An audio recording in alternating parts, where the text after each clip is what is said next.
True Story of the Three Little Pigs by A. Wolfe, as told to John Scieszka, illustrated by Lane Smith. Everybody knows the story of the Three Little Pigs, or at least they think they do, but I'll let you in on a little secret. Nobody knows the real story, because nobody has ever heard my side of the story. I'm the wolf, Alexander T. Wolfe. You can call me Al. I don't know how this big bad wolf thing got started, but it's all wrong. Maybe it's because of our diet. Hey, it's not my fault wolves eat cute little animals like bunnies and sheep and pigs. That's just the way we are. If cheeseburgers were cute, folks would probably think you were big and bad too. But like I was saying, the big bad wolf thing is all wrong. The real story is about a sneeze and a cup of sugar. This is the real story. Way back in Once Upon a Time, I was making a birthday cake for my dear old granny. I had a terrible sneezing cold. I ran out of sugar. So I walked down the street to ask my neighbor for a cup of sugar. Now this neighbor was a pig, and he wasn't too bright either. He had built his whole house out of straw. Can you believe it? I mean, who in his right mind would build a house out of straw? So of course, the minute I knocked on the door, it fell right in. I didn't want to just walk into someone else's house, so I called, little pig, are you in? No answer.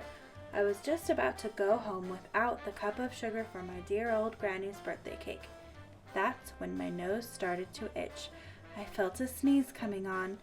Well, I huffed, and I snuffed, and I sneezed a great sneeze. And you know what?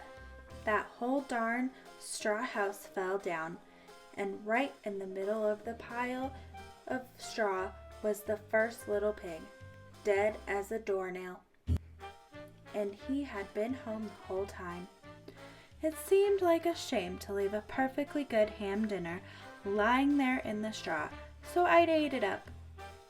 Think of it as a cheeseburger just lying there. I was feeling a little better, but I still didn't have my cup of sugar, so I went to the next neighbor's house. This neighbor was the first little pig's brother. He was a little smarter, but not much. He had built his house out of sticks. I rang the bell on the stick house. Nobody answered. I called, Mr. Pig, are you in? He yelled back, Go away, wolf, you can't come in. I'm shaving the hairs on my chinny chin. I had just grabbed the doorknob when I felt another sneeze coming on. I huffed, and I snuffed, and I tried to cover my mouth, but I sneezed a great sneeze. And you're not going to believe it, but this guy's house fell in just like his brother's.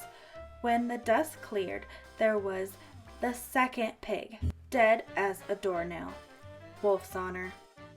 Now, you know how food will spoil if you just leave it out in the open? So I did the only thing there was to do. I had dinner again. Think of it as a second helping. I was getting awfully full, but my cold was feeling a little better. I still didn't have that cup of sugar for my dear old granny's birthday cake. So I went to the next house. This guy was the first and second little pig's brother. He must have been the brains of the family. He had built his whole house out of bricks.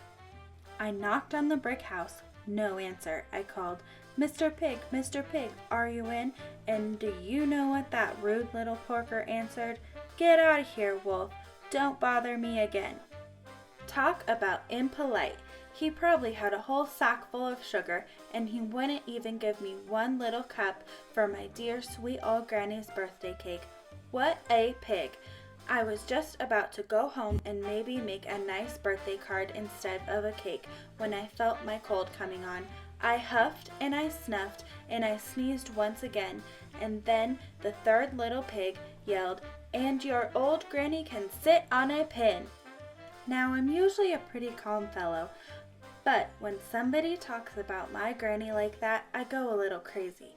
When the cops drove up, of course, I was trying to break down the pig's door, and the whole time I was huffing and puffing and sneezing and making a real scene. The rest, as they say, is history. The news reporters found out about the 2 pigs I had for dinner. They figured a sick guy going to borrow a cup of sugar didn't sound very exciting, so they jazzed up the story with all of that huff and puff and blow your house down and made me the big bad wolf. That's it, the real story. I was framed. But maybe you could loan me a cup of sugar.